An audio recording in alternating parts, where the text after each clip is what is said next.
Halo semuanya. Halo. Halo. Jumpa di channelku Esther Irawati Setiawan dan hari ini ada dua tamu keren banget yang kalian pasti jarang-jarang lihat di sosmed nih, tapi hari ini mereka spesial loh mau jadi bintang tamu hari ini. Yeay. Oke, kita kenalin dulu ya. Pertama dari Kak Eka. Halo, aku Eka. Aku JDI juga kayak Esther, cuma aku JDI di bidang web. Aku tinggal di Jogja. Sehari-hari aku kerja sebagai web developer. Aku kerja di sebuah non-profit organization yang merupakan distributed organization. Jadi aku kerjanya remote work from anywhere sebetulnya. Tapi kalian pasti tahu kan ya, ada di channelnya Ngobrolin Web. Oh iya, setiap Selasa malam aku dan dua orang JDI web lainnya, Ivan dan Riza punya podcast yang berjudul Ngobrolin Web. Ya, sesuai judulnya, ngobrolin apapun tentang teknologi web. Jadi kalau teman-teman ada yang belum tahu, belum nonton, wah tinggal di search aja di YouTube. Oke, terus kita kenalin Kak Nanda nih, yang dari Singapura ya. Boleh nih kenalin Kak Nanda, JDI termuda kita loh, paling keren. Halo, jadi nama aku Ananda. Saat ini sebagai JDI Cloud, spesifiknya modern arsitektur. Terus sekarang kerja di Singapura, seperti yang dibilang Chester, sejak 2023 gitu. Jadi setelah lulus, jadi timelinenya itu wisuda Februari, terus jadi JDI di bulan Maret, terus nanti bulan September 2023-nya itu pindah ke Singapura. Dinaturalisasi. Iya. Oh enggak dinaturalisasi kan? Sih, Enggak pindah warga negara. masih WNI. Oh, masih. Gitu. Keren banget nih Kak Nanda ya. Dan hari ini kita lagi di acara apa nih? Oh, kita ini lagi nggak di Indonesia. Singapura, nggak di Surabaya, nggak di Nggak di Jogja. Jogja. Nah, Iya. kita lagi di China, tepatnya di kota Shanghai, di sebuah acara yang diadakan oleh Google. Jadi kita di sini karena menjadi undangan atau tamu dari Google untuk acara yang berjudul I/O Connect. Yes. Ya, ini. Gitu. Oh, ada di backdrop ternyata. Nah, Iya. sebelumnya mungkin teman-teman bingung ya, ada Google I/O, ada Google I/O, terus ada I/O Connect, ada I/O Extended. Nah, pertama I/O dulu nih, Google I/O apa tuh? Google I/O itu konferensi tahunan dari Tahunan. Google yang membahas teknologi terbaru. Launching produk, update, demo, ada stand, ada booth. Nah, seru kan? Nah, cuma itu kan diadainya setiap tahun di San Francisco sana ya, di di Silicon Valley lah, di Mountain View. Ya nggak sih? Iya, benar, ya benar, itu pokoknya Mountain View. di San Francisco, Amerika Serikat. Nah, sedangkan kan developer kan ada di seluruh dunia ya, nggak cuma di Amerika dan sekitarnya doang. Dan ya agak kurang memungkinkan juga secara logistik kalau semua ekosistem developer di seluruh dunia didatangkan ke sana, agak sulit ya. Jadi Google mengadakan event regional yang namanya I/O Connect. Jadi ya di Eropa ada. Terus kalau yang I/O Connect ini di Shanghai ini untuk region APEC, Asia Pasifik, Australia, apalagi tuh? NZ, New Zealand, Ya China, Australia, China tentunya. Jepang, dan Korea. Ya Ada itu pokoknya. semua ngumpul di sini. Iya. Jadi bisa mendapat experience yang mirip dengan acara I/O itu. Jadi sesinya macam-macam ya. Tadi ada macam-macam. keynote-nya, terus ada talk, ada apa talk, lagi? ada workshop, gitu. Ada demo, ada booth-booth. Ada booth gitu, Kita showcase bisa gitu. lihat-lihat teknologi Iya. terbaru. Tadi ada foto sama Android tuh. Betul. Jadi ada foto boothnya. demonya pun Kita tunjukin. sesuai dengan produk atau teknologi yang di launching. Jadi kayak misalnya kan sekarang AI nih, Android TV itu boothnya, kita foto muka kita secara real time di-convert jadi yaitu logo Android, jadi pakai bajunya baju kita. Nah itu kan pakai teknologi AI terbaru. Ya sama untuk web juga ada, untuk cloud juga ada. Oke, kita bahas dulu yang dari AI ya. Jadi apa tadi tuh? itu dikenali lagi, yang penting sekarang eranya agent kan.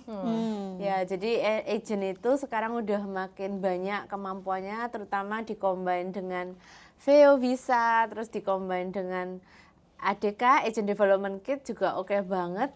Dan sekarang udah banyak banget produk Google yang juga langsung untuk AI for good. Jadi bisa membantu orang yang punya disabilitas supaya mereka bisa terus up to date juga dengan teknologi. Dan yang paling keren itu juga Gemma. Gemma udah ada Gemma yang free dan benar-benar tadi didemoin kemampuannya wow banget gitu. Menurut kalian gimana nih? Kayak Gemma itu bakal kedepannya makin keren kan? Nah, itu Gemma kan, nah, apa bedanya Gemini dan Gemma? Nah, Nah, coba dijelasin dulu. iya, kalau Gemini kita aksesnya harus online kayak API on the cloud. Tapi kalau Gemma kita bisa taruh on device dan kita bisa langsung pakai dari mana aja. Tadi kan juga dijelasin on device ML. Nah, itu dikembangin terus supaya dia juga setara dengan kemampuannya Gemini gitu. Nah, itu berarti seru banget ya. Jadi kalau misalnya ya apa secara itu kan open access ya, Gemma itu model open access, bisa di-download. Ya udah, bisa di-download secara gratis. Jadi maksudnya secara cost juga kalau ada use case yang butuh banyak penggunaan yang mungkin nggak yang kurang cost efektif misalnya untuk pakai service API bisa. Terus kalau ada kebutuhan privacy, misalnya ada hal-hal atau data yang nggak boleh meninggalkan suatu device user, dikirim ke server lain atau apapun itu bisa pakai Gemma. Kalau di tempat yang koneksi internetnya pedalaman atau apa yang internetnya kurang bagus, ya itu bisa di-deploy di suatu device ya.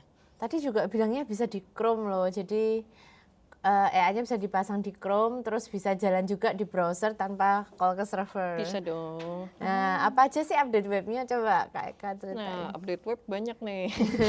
Sambil ngecek waktu dulu ya. Oh ya, aman. Jadi web intinya sih AI dan UI. Kalau mau yang singkat banget, kalau yang panjangnya ya banyak banget. Cuma kalau yang menarik nih dari UI dulu deh, biar nggak bosen AI. Dari UI itu ada banyak banget fitur-fitur CSS baru yang pertama yang jelas memudahkan developer. Karena contohnya misalnya pattern UI yang umum itu kan select drop down nih, drop down asli bawaan browser itu kan nggak konsisten. Ya, maksudnya Chrome punya tampilan sendiri, stylenya Chrome. Safari juga kan sesuai apa itu style desainnya Apple punya sendiri, Firefox punya sendiri, dan itu kan salah satu keunikan web ya. Jadi nggak dimiliki oleh satu pihak doang, ya bisa aja orang buka web dari Safari atau browser apapun lainnya kan.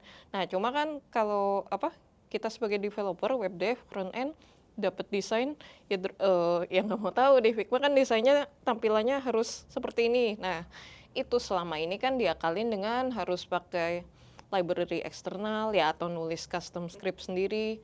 Belum kalau misalnya perlu tampilan drop down yang lebih kompleks, misalnya yang sering kalau currency atau pilih area code negara atau pilih negara itu kan ada benderanya, atau misalnya pilih benua ada mapnya. Nah, itu kan UI yang lebih kompleks. Sebelumnya itu kan belum bisa diakomodasi oleh teknologi web yang bawaan browser, jadi harus pakai script eksternal. Nah, kalau kita ya nulis sendiri ribet. Kalau pakai library iya tinggal install, tapi kan kita harus, itu berarti kan dependensinya suatu hari apakah harus diupdate atau harus dipin versionnya. Ya secara performance juga kurang bagus karena harus ngeload dulu. Kalau jalan di JavaScript di browser itu kan cuma single thread ya, jadi itu makan resource kerja thread yang harusnya bisa dipakai buat memproses hal yang lain. Nah, sekarang bisa pure CSS tanpa JavaScript. Yeay. Terus carousel nih, carousel itu kan pattern yang sangat common ya. Nah, itu juga sekarang bisa CSS only tanpa JavaScript. Jadi mungkin terkesan sepele ya karena selama ini toh bisa pakai library, tapi itu manfaatnya besar sih karena yaitu mengurangi ketergantungan ke library. Terus bikin produktivitas developer juga lebih naik karena nggak harus memaintain banyak lines of code. Dari segi usability, accessibility juga sudah lebih baik karena terintegrasi dengan baik dengan browser. Nah, itu ada demonya tuh. Jadi ya selain talk ada lihat slide gitu. Cuma ada demonya juga bisa langsung ngobrol dengan Googler. Chrome DevRel Team yang in charge of fitur-fitur tersebut. Jadi enak sih, kita bisa tukar pikiran langsung atau ngasih feedback. Terus selain UI-nya juga dari DevTools. DevTools kan dulu cuma ya gitu buat ngelihat elemen-elemen. Nah sekarang juga sudah diperkaya dengan AI. Jadi jadi bisa langsung ya tentunya tetap ada untuk privacy, nggak tiba-tiba AI-nya langsung ngebaca semua kode kita ya, ada konsennya. Jadi kita secara aktif by default itu off. Tapi kalau misalnya kita udah nyerah, angkat tangan, ada icon bohlam, ask AI. Nah, kalau kita pakai pertama kali ya kita memberikan konsen, habis itu langsung dibaca langsung di situ. Jadi kadang ya kan sebetulnya bisa ya di code editor kita tuh ada AI-nya juga. Sekarang AI ada di mana-mana. Tapi kan yang ditulis di source code-nya sama yang setelah di-build, di-render di browser itu konsepnya gimana, terus pas di-render nggak sesuai ekspektasi kita. Nah, itu keunggulannya AI di DevTools bisa langsung ngecek elemen yang di-render di DOM browser. Terus bukan cuma tampilan renderannya doang, tapi misalnya performance nih. Performance kan Core Web Vitals ada banyak tuh matriks-matriksnya, LCP dan lain-lain. Terus kayaknya kita tuh udah optimal, kok skor itunya tetap jelek atau CLS atau apa, misalnya ada gambar yang loading jadi kegeser ke bawah tuh yang above default, itu tuh ngurangin skor Core Web Vitals kan. Kadang agak tricky untuk debugging.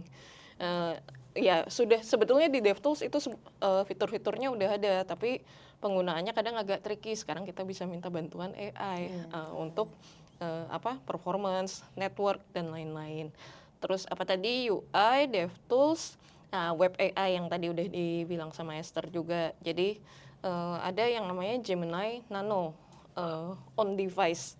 Itu masih eksperimental, tapi ya memang ini saat ini dalam taraf ngumpulin feedback dari developer dan user. Jadi juga ya, itu ada beberapa web API-nya. Jadi maksudnya web API itu high level API yang bisa diakses dari bisa dipanggil dari kode JavaScript yang jalan di browser. Nah, jadi udah ada beberapa yang di launching. Kalau Prom API itu sejak tahun lalu. Jadi ya bisa pakai, jadi nggak usah pakai eksternal, nggak usah manggil pakai API-nya Gemini, nggak usah pakai eksternal, beneran di browsernya itu sendiri. Nah, cuma ya nggak sepinter API yang service ya. Jadi untuk hal simple seperti text prompt bisa. Terus yang di announce tahun ini dan banyak didemoin itu namanya writing assistant API. Itu satu kategori, ada kayak summarizing text. Itu kan berguna ya, misalnya website e-commerce ada reviewnya banyak, atau misalnya ada paper atau artikel panjang tuh, artikel yang sulit. Nah, sekarang kita bisa klik satu tombol summarize seluruh review atau seluruh artikel yang panjang itu tanpa memanggil service eksternal apapun, yaitu udah di browser aja yang jalan. Terus translate dan atau detect language. Ini misalnya kayak review untuk hotel, namanya hotel gitu kan. Kan kita pas kesini juga sebelum tinggal di akomodasi yang disediain kan kita jalan-jalan dulu tuh sebelumnya, nyari hotel sendiri. Yang review hotel itu kan bisa dari mana aja ya, bisa lokal warga sini yang mana dalam Mandarin Chinese, atau turis dari luar negeri, ada yang pakai bahasa Inggris, bahasa Spanyol, bahasa apa. Nah itu kan nggak bisa pakai fitur translate yang di menu itu. Jadi masing-masing ya harus dicek dulu itu bahasa apa, habis itu baru ditranslate. Nah sekarang udah ada web API-nya. Nah gimana kalau, cuma karena itu bawaan browser, ukurannya nggak bisa terlalu besar ya kan. Tapi yang menariknya sih itu kalau udah ada di browser tersedia untuk semua origin. Jadi maksudnya website A, website B, C, D semua bisa mengakses model yang sama. Dan tenang, kalau soal privacy itu nggak beneran stay di browser, nggak dikirim sebagai training data. Tapi ya itu konsekuensinya nggak pinter-pinter amat. Jadi maksudnya kadang ada keterbatasan nih. Kan kita pengen pakai yang kayak tadi dibilang Esther tuh, misalnya Gemma 3N yang udah lebih pintar walaupun sama-sama model lokal. Nah itu belum bisa, itu nggak bisa pakai fitur yang tadi. Tapi jangan sedih, bisa pakai API atau library lainnya, namanya MediaPipe Web LLM, MediaPipe Task, itu kita bisa nge-load lokal model apapun dan dijalankan di browser. Nah, jalannya kalau pakai main thread-nya browser jebol lah, nggak bisa. Jadi sekarang sudah bisa pakai web GPU dan assembly. Kira-kira itu. Wow, Kepanjangan keren. sih, tapi seru, pokoknya Seru seru. banget. Soalnya ternyata kali ini banyak update ya di web. Banyak dong. ya. Nah, Oke, sekarang giliran Anda yang di cloud. Kayaknya Vertex AI Iya atau sih. AI Wah, iya juga sih. ya. ya pasti ya. Iya sih, sebenarnya kalau bahas tentang cloud emang paling banyak di Vertex AI dan ya AI sih terutama. Jadi kayak misal nih ada, tapi menarik sih dalam artian bahwa kita bahkan bisa bikin agent itu di banyak, sebenarnya kan di GCP itu kan kayak managed service untuk compute-nya itu banyak, ada GKE, ada Cloud Run, terus ada bahkan VM Instant itu, dan kita bisa bikin agent sendiri di compute tersebut gitu, yang mana bahkan GKE itu udah support TPU gitu kan. Ya. Terus di Cloud Run juga udah kita bisa pakai GPU juga gitu, dan ya lebih cepat juga pasti dan lebih aman juga, itu goalnya. Dan itu sih yang paling menarik dan bahkan di sesi selain itu di database juga ada AlloDB, terus ada besok di hari kedua itu nanti ada tentang Cloud Spanner yang native service dari GCP-nya, yang dia fitur tentang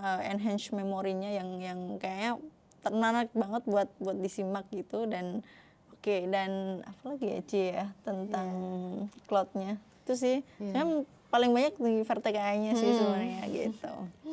Kalau yang paling menarik dari Vertex AI apa? Maksudnya fitur yang terbaru? Yang cost saving atau yang maksudnya kegunaannya apa tuh? Karena sebenarnya lebih ke agent juga sih ya, karena era-eranya agent gitu, jadi kita bisa bikin agent juga di Vertex AI-nya juga sih ya Ci ya. Udah Gitu. di support agent to agent juga. Betul. Misalnya dari atau agent perlu komunikasi ke agent lain. Nah, cuma berarti tahun ini agent ya, tema maksudnya yang tahun lalu belum ada, belum terlalu banyak, dan sekarang jadi banyak tuh agent. Ya.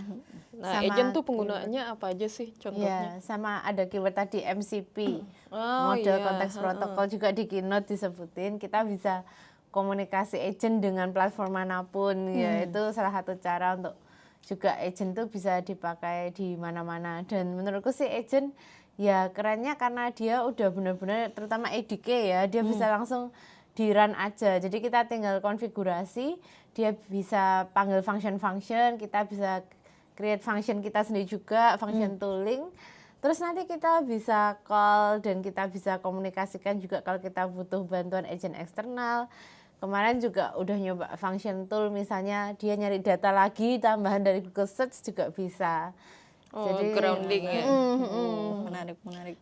Nah, aku tanya dong, kan aku belum terlalu familiar ya, walaupun tadi ada dibahas sedikit seperti agent dan agent development kit.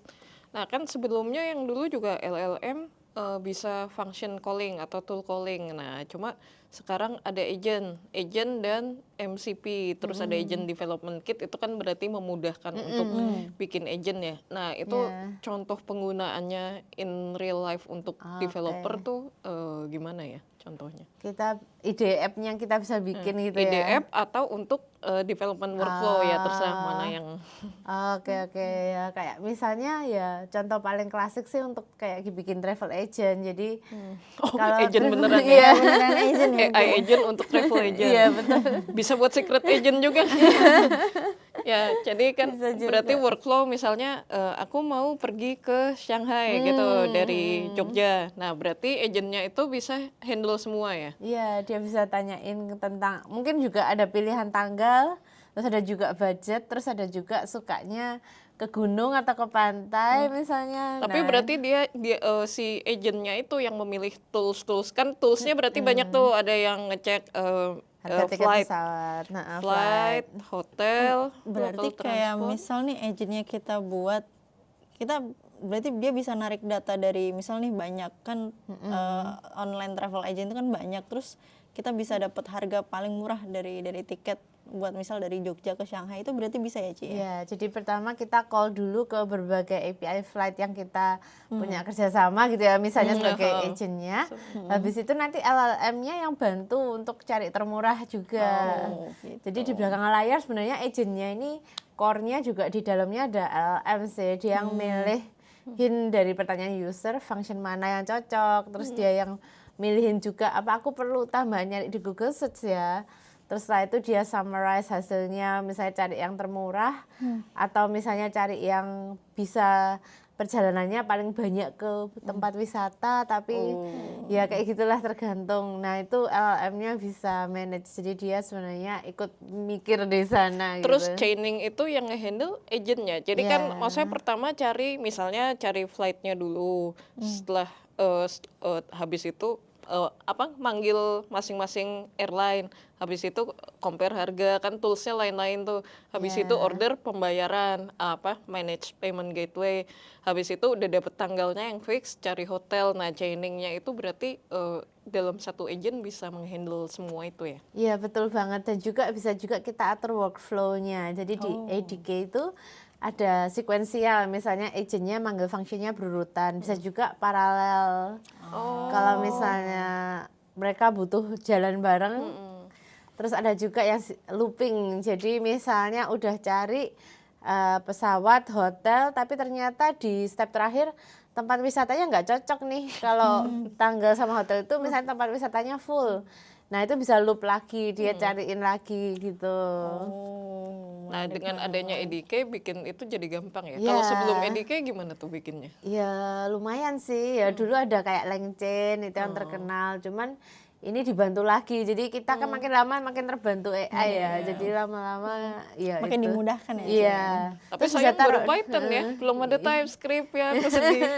Iya. Tapi bisa Node.js sih. Oh, bisa? Iya. Loh, ngodingnya pakai Node.js Iya, bisa? Node.js sama Angular dia juga support. Loh, cuma bahasa untuk bikin agentnya juga bisa Bisa, Node.js? bisa. Weh, senang. Gak bisa Terus Python bisa di deploy soalnya. ke cloud nih. Wah, ini Pakai lebih Cloudrun ya. Pakai Cloudrun paling cepet dalam hitungan menit itu bahkan ya. Iya. Tapi bisa juga kalau kita mau manage lagi nggak pakai Cloudrun tapi kita configure lain pakai Docker ya bisa. Oh, jadi lebih customizable ya Ci ya itu. Jadi Tinggal milih yang mau jadi atau mau custom. iya benar. Terus tadi pada ke pameran nggak sih? Iya, cuma belum lama karena banyak nonton talk. Iya, hari ini banyak keynote sama ini ya workshop keren-keren sih. Tapi saya sempat keliling-keliling sih, kayak lihat sekilas gitu. Tadi Heeh. tadi aku keliling terus dapat swag di bot club gitu. Oh, Jadi dapat gantungannya. Iya, gantungan kecil gitu. Ayo kalian Seru juga banget. food favoritnya apa? Kalau aku buat cloud sih paling ini menarik gitu. Karena dapat Karena dapat swag ya terutama. aku apa ya? Web AI. Karena ya itu bisa nyoba on device AI dan ternyata sudah cukup pintar deh. Maksudnya bisa coba real time dan dibanding tahun lalu itu udah kerasa banget improvementnya. Dan bisa tanya-tanya langsung ke Googler yang membuat fitur itu, yang maksudnya yang bekerja di fitur itu, ngerjain fitur itu. Iya, ada Jason, Miss. Iya. Kalau aku sih paling suka yang Lego. Jadi tadi itu kita bisa lomba yang di sana, lomba bikin Lego, tapi ada soalnya kan, misalnya create the cutest cat misalnya, terus semua pada nyusun, terus Gemini jadi jurinya, dia yang mutusin nih, Legonya catnya itu yang paling bagus yang mana. Itu ide kalau kita nanti event ya di Iya, Indonesia. itu bisa kita. jadi ide juga buat demo atau buat event, bahkan bikin roda. Buat Devfest ini ya, Ya, akhir tahun ini nih. sebentar lagi kita juga season Devfest ya. Gitu. Oke. Udah kan? Iya. Gimana? Kayaknya sampai sini dulu kita sharing-sharing. Semoga kalian dapat insight dan ya paling nggak hari ini kita bisa ketemu Kak Eka sama Kak Nanda yang keren-keren banget. Terima Semoga kasih jadi udah diajak. inspirasi. Chester juga sangat keren. Oke, see you di podcast selanjutnya. Ya. Dah.